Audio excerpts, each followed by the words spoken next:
ఈ మధ్య మీరు బాగా వైరల్ అయ్యారు. అలా మీకు తెలిసే ఉంటుంది. తమిళనాడు సీఎంని మీరు కలిసి వచ్చిన తర్వాత రియల్ సీఎం అని చెప్పి ఒకే ఒకడు మూవీ సాంగ్ బ్యాక్గ్రౌండ్ లో ప్లే చేస్తూ చాలా వైరల్ అయింది. మీ దృష్టికి వచ్చిందా? వచ్చింది, చాలా వచ్చింది. ఓకే, బై ఛాన్స్ ఒకవేళ అనుకోకుండా ఏమి జరగదు, అలా ఏమి జరగదు, దానికి ఆన్సర్ చెప్పడం కూడా నాకు తెలియదు. లేదు, ఒకసారి వినండి, చెప్తే చెప్పారు. నేనే చెప్తాను, ఒకవేళ సీఎం ఏదైనా అయితే అని చెప్తారు, స్టార్ట్ చేస్తారు. కరెక్టా? అంతే. అంటే నా క్వశ్చన్ కూడా మీరు చెప్పేస్తానని చెప్పాను. మరి అదేగా చెప్తా.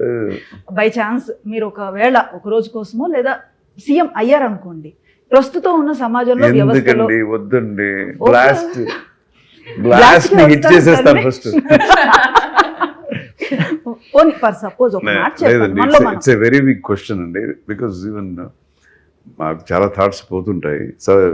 సొసైటీలో చూస్తుంటాం కదా, ఇది బాగలేదు, అది బాగా, చాలా ఉన్నాయండి. ఇట్స్ నాట్ వన్ లైన్లో ఆన్సర్ చేసే క్వశ్చన్ కాదు ఇది. ఓకేనా? దీనికి ఇంకొక రోజు మన పాడ్కాస్ట్ పెట్టండి, ఫుల్ దీనికి ఆన్సర్ ఇస్తాం. డెఫినెట్లీ చాలా ఉంది. సో దీనికి చాలా పెద్ద సమాధానం ఉందంటున్నారు. డెఫినెట్లీ దీని మీద మనం ప్లాన్ చేద్దాం. ఒక హాఫ్ అన్ అవర్ 1 అవర్ అడిగాను సార్. హాఫ్ అన్ అవర్ మీరు అలా సీరియస్ గా చూస్తే నేనేం చేయలేదు. సీరియస్ గా ఉన్నామండి, సారీ అండి. అలా అయిపోతుంది. ఇందాకడే కదా సార్ నేను చెప్పాను, కాంప్లిమెంట్ కూడా ఇచ్చాను, మీరు అస్సలు టైర్డ్ అవ్వలేదని. అప్పుడే మీరు టైర్డ్ అయిపోతే ఎలాగా? కనీసం ఇంకో హాఫ్ అన్ అవర్ మీరు హోల్డ్ చేయాలి మీ ఎనర్జీ. అయ్యో రండి, చెప్పండి. ఇంకా హాఫ్ అన్ అవర్ అంటే ఇంకా హాఫ్ అన్ అవర్. మీరు ఆయన కథకి బలాన్ని ఇచ్చారని అంటున్నారు. సో మేము కూడా ఇన్ని రోజుల నుంచి మీ all versions of acting skills అన్ని చూసి వచ్చాము. సో ఇప్పుడు బ్లాస్ట్ మూవీతో మరోసారి యాక్షన్ యాంగిల్లో ప్రేక్షకులకి కనిపిస్తున్నారు. మళ్ళీ మీరు ఇది స్టార్ట్ చేశారనుకోవచ్చా? దేన్ని? యాక్షన్ మూవీస్ ని. మీ కైండ్ ఆఫ్ యాక్షన్. నేను ఎప్పుడు ఆపలేదే, అంటే చేస్తూనే వస్తున్నాను. కొంచెం నెగిటివ్ కూడా చేశాను, సో అగైన్ పాజిటివ్ చేస్తున్నాను అంతే. మరి అన్ని దాంట్లో యాక్షన్ అనేది ఉంది, ఎప్పుడు పోలేదు అది. బేసికలీ నటన అంటేనే ఆల్ షేడ్స్ ని చూపించాల్సి ఉంటుంది. హీరోగా కనిపించారు, విలన్ గా కనిపించారు, బెస్ట్ సపోర్టింగ్ యాక్టర్ గా నటించారు. వీటన్నింటిలో మీ మనసుకి దగ్గరైన జానర్ ఏది అంటే ఏం చెప్తారు? ఏ కైండ్ ఆఫ్ ఎమోషన్ మీకు బాగా దగ్గర అంటే ఏం చెప్తారు? అంటే కామెడీ చాలా ఇష్టం అండి నాకు. సీరియస్లీ? అయ్యయ్యో, కామెడీ చాలా ఇష్టం.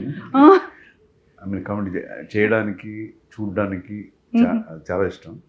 బట్ సెకండ్ యాక్షన్, బికాస్ నా ఫ్యాన్స్ చాలా ఇష్టం కాబట్టి వాళ్ళని డిసప్పాయింట్ చేయకూడదు. వాళ్ళకి ఏం కావాలో దానికన్నా ఎక్కువ ఇవ్వాలి అనేది దెన్ యాక్షన్ జానర్.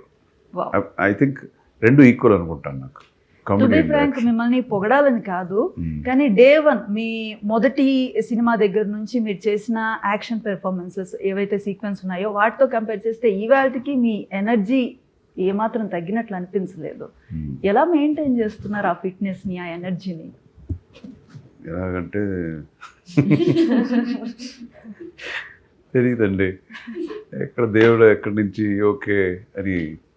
అదే ఇంకోటి భయం అండి, భయంగా కొంచెం పద్ధతిగా మనం ఎక్సర్సైజ్లు అది చేసుకొని right time, right food and right way of thinking ఇవన్నీ చేస్తే కొంచెం అన్ని ఎంత కన్సిస్టెంట్గా చేయాలి. మనం ఒకరోజు 2 రోజుల్లో చేసి ఆపితే ఏమి సాధించలేము. దాన్ని అలాగే కన్సిస్టెంట్గా మనం దాని గురించి పాటిస్తే ఏదైనా అచీవ్ చేయొచ్చు.